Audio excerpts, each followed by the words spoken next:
நீங்கள் பார்த்துக் கொண்டிருப்பது தமிழ்நாடு முக்கிய செய்திகள்.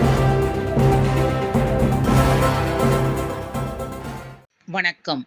திருவள்ளூரில் போதைப் பொருட்கள் இல்லாத தமிழ்நாடு என்ற மாநில அளவிலான பெருந்திரள் உறுதிமொழி ஏற்பு நிகழ்ச்சி மற்றும் விருதுகள் வழங்கும் நிகழ்ச்சி நடைபெற்றது.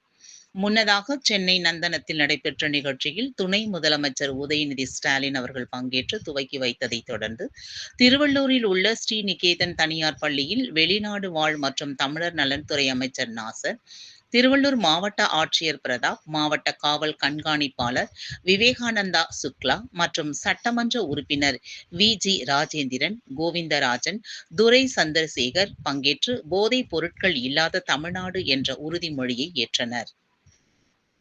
இதனைத் தொடர்ந்து போதைப் பொருட்கள் இல்லாத தமிழ்நாடு என்ற தலைப்பில் நடைபெற்ற தேர்வுகளில் பல்வேறு பள்ளிகளில் வெற்றி பெற்ற மாணவர்களுக்கு சான்றிதழ்கள் மற்றும் பதக்கங்களை அமைச்சர் நாசர் மற்றும் ஆட்சியர் பிரதாப் ஆகியோர் வழங்கினர்.